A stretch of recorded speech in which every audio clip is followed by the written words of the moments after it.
Alright, buckle up, Trekkies, because we are diving into something truly unique in the Star Trek, Strange New Worlds universe. Imagine this, the crew of the USS Enterprise goes full film noir. Yes, you heard that right, black and white, shadows, and all the dramatic tension you'd expect from a 1940s detective flick.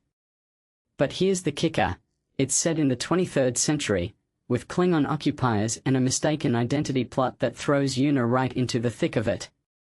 Personally, I think this is Star Trek at its most daring. The show has always been about pushing boundaries, but blending sci-fi with noir? That's next-level creative. What makes this really interesting is how the episode, titled A Case of Chiaroscuro, leans into the literal meaning of its name, strong contrasts of light and dark. It's not just a visual gimmick, it's a metaphor for the moral ambiguity and high-stakes Una faces. If you take a step back and think about it, this episode is a perfect example of how Strange New Worlds keeps reinventing itself while staying true to the franchise's core spirit of exploration, both of space and storytelling. Now, let's talk about Una's role here.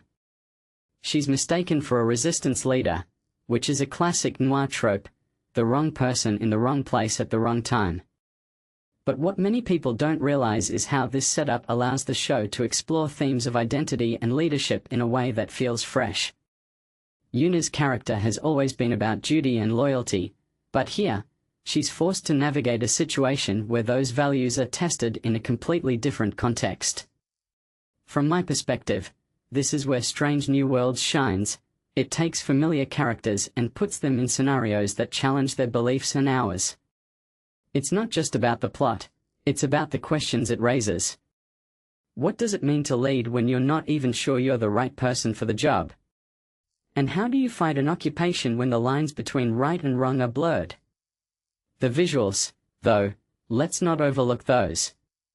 The black and white style isn't just a nod to noir, it's a bold artistic choice that transforms the show's aesthetic. One thing that immediately stands out is how the absence of color forces you to focus on the characters' expressions and the composition of each shot.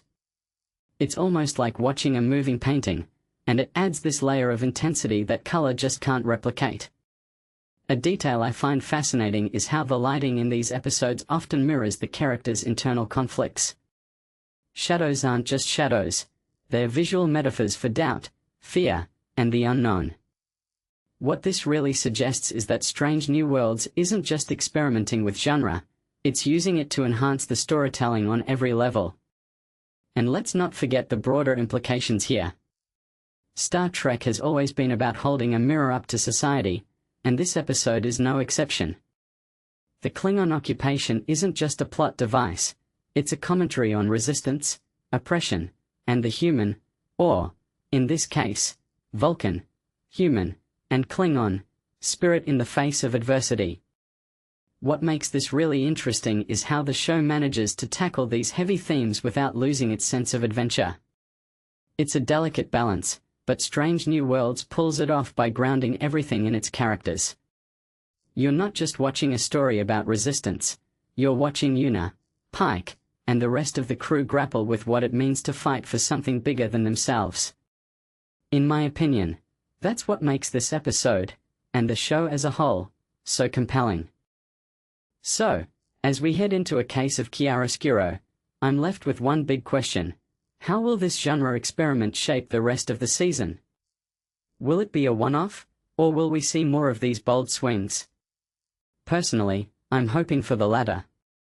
Strange New Worlds has proven time and again that it's not afraid to take risks, and that's exactly what makes it one of the most exciting shows on TV right now.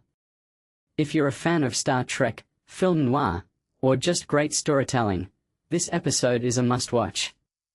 But more than that, it's a reminder of why we fell in love with this franchise in the first place, because it's always willing to go where no one has gone before. So, what do you think? Are you ready to see the crew of the Enterprise in a whole new light? Let me know in the comments below, and don't forget to hit that like button if you're as excited as I am. Until next time, live long and prosper.